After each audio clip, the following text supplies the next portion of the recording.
Hi, I'm Kenyon. I'm here giving my speech about religion, theology, and how belief systems have shaped history around the world. To my audience here with my three roommates, and let's get started. Have you ever wondered why people in every culture across the world have looked up to the sky in kind of a search for a meaning?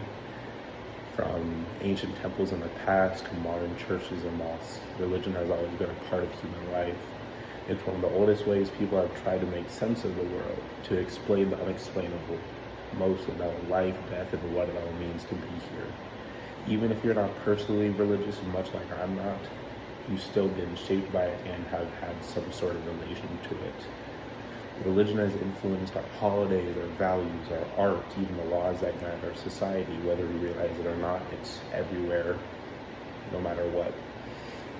Today I want to inform you about how religion and theology, the study of divine truth, if you will, has influenced sort of humanity from earliest civilizations to today, where we are now. Throughout history, belief has been one of humanity's most powerful sources, without a doubt. It's guided morals, inspired creativity, and shaped governments and education all across the world as we know it. So today we'll start by looking at the origins and purpose of religion, then explore how theology influenced civilization, and we'll see finally how religion continues to shape our modern world as we know it. Before there were cities or written languages, early humans used religion to explain mysteries of nature and life. They didn't have this science that we know now to explain lightning, the seasons, or even death. So they turned to these spirituals, or these spiritual beings, these rituals, to try and make sense of it all. According to the Encyclopedia of Religion, early societies created myths and ceremonies to give meaning to the unknown and to bring people together. Belief systems built trust, order, and community. It made more sense to have a reason to explain why people die, what happens after death, than just be terrified of it, turn it into a sort of thing they can celebrate. A great example of this comes from ancient Egypt. Egyptians believed the gods controlled the Nile River, which decided whether they've had a good harvest or not. Their religion wasn't just spiritual, it was practical. It shaped their farming, their government, and their culture. Religion gave people comfort, structure, and purpose, all where they needed it throughout early civilizations. For my next point is definitely more centered around theology and civilization compared to my first, which was more like the origins and the purpose. We have societies became more complex, religion evolved into theology more like a formal study of faith and the truth behind it. In medieval Europe, theology shaped nearly every part of life.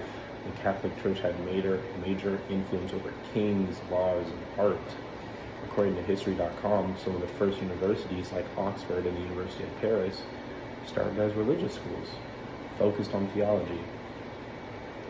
These places of learning later expanded to centers of science and philosophy as we know today, but you can see how that early background kind of propelled them forward.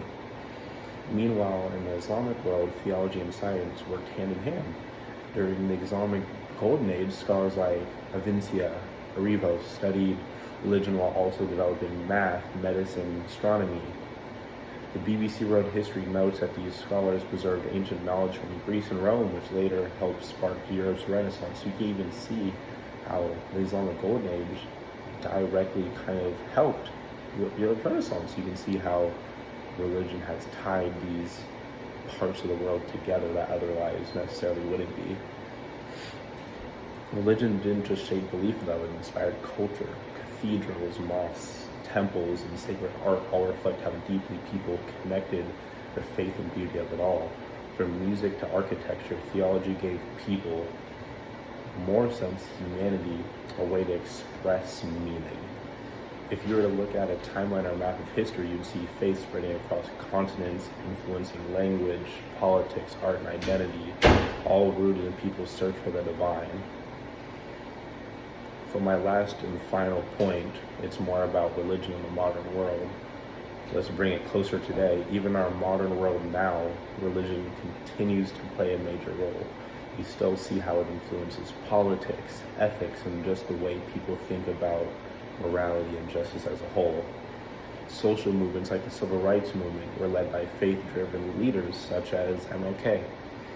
His message of equality and nonviolence came directly from his theology. At the same time, religion remains deeply tied to world affairs. It can bring people together or divide them, depending on how it's interpreted. Interfaith groups today work across religion to promote peace and understanding.